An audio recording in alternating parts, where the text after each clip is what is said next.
有人在当然谈到辛亥革命的部分哦，大家就会谈到说，这到底应该要怎么样角度来看待它？我刚刚提到的，显然从台湾的或者从这个中共的角度来看，会有些不同。这问石板先生怎么看呢？我觉得最近好像蛮讽刺的，就是说现在在这个辛亥革命，而且所谓的辛亥元勋们成立的中国国民党，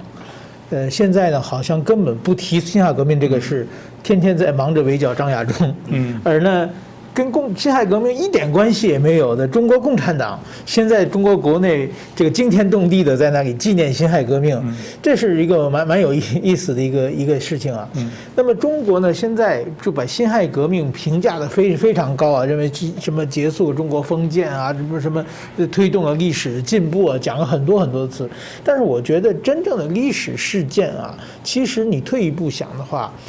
就我觉得对他评价，它就是一个历史事件。比如说日本历史上有很多什么关之原之战啊，很多人，你到底哪个是正义，哪个是不正义，并不重要嘛。你知道发生的事情。那么辛亥革命其实呢，我觉得也没有什么中国给予它很高的评价。但是到底辛亥革命给我们今天留下了什么呢？他讲的几大功劳，一个叫推翻帝制嘛，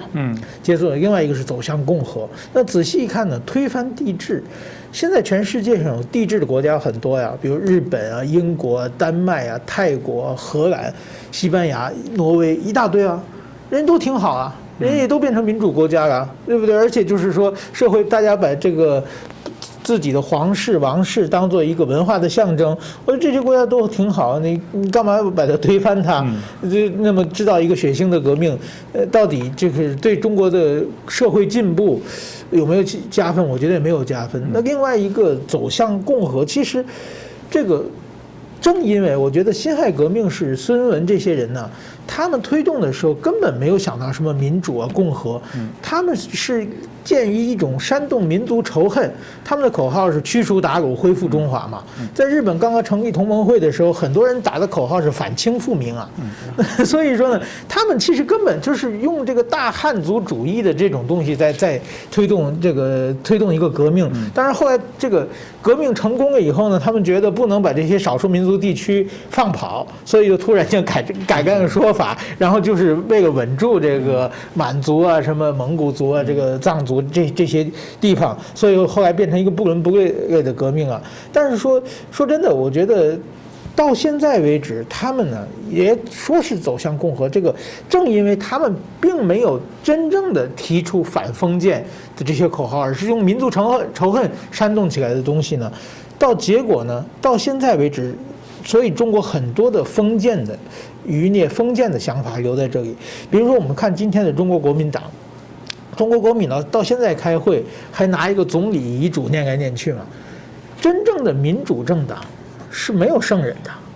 就是大家都是政治人物嘛，政治人物都是一般的人嘛。但是在国民党现在至少2个圣人，一个是孙中山，一个是蒋经国，是完全国民党的是不能批评的嘛。这是什么？这就是辛亥革命那场不彻底的革命，把很多的封建的想法留下来了。那我们看真正的民主国家的政党，对他的这个历届党首啊、创党人啊，基本上都是作为一个一般人评价的嘛，不可能把一个都已经死去了快100年的人的当时他那些遗嘱，到现在开会还拿出来念一念，这是某种讲的个人崇拜一个东西嘛。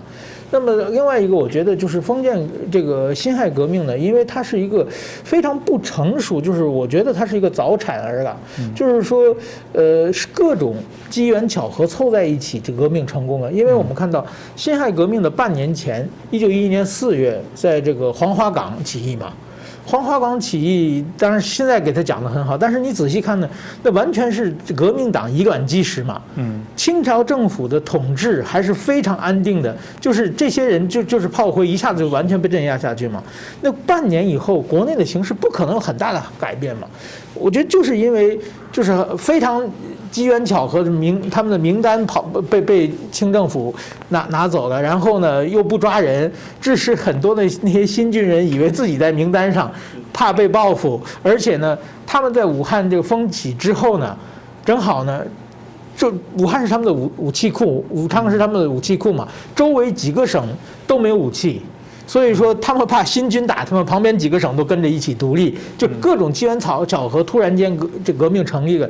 到底怎么办都没想好。一开始先是这个革命果实被这个孙文给窃取了，然后又被袁世凯给窃取了，这各种工作都没有准备好的情况之下呢，这个革命就开始。所以说呢，他到底要把中国带向何处去，根本没有一套系统的想法。那个孙文虽然讲的什么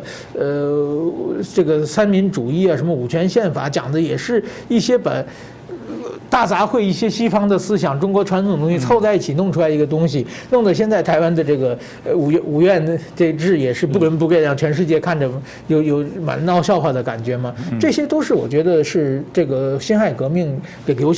中国留下负面的一些东西了。所以说，我认为辛亥革命也没有必要给它各高的评价。就是现在看起来，如果说中国没有这么场激烈的革命，靠清政府的改革，慢慢实行这个君主立宪制的话，也许中国比现在发展的会更好。正因为辛亥革命它这个创造之后，把中国的还有个民族主义挑动起来了嘛。民族主义其实这个民族主义就像团怪兽嘛。一开始这个汉族至上主义，到今天习近平打的一连串的口号，其实也是这个汉族优于别的少数民族嘛。比如说至今在中国对西藏、对新疆的这个维吾尔族，认为他们的文化是低于汉族的，所以说这种汉朝思想的萌芽其实也是辛亥革命造成的。所以我认为辛亥革命呢，没有必要给它过高的评价，而是需要客观的看到它到底为中国带来了什么，有哪些正面的，哪些负面的，应该是做一个学术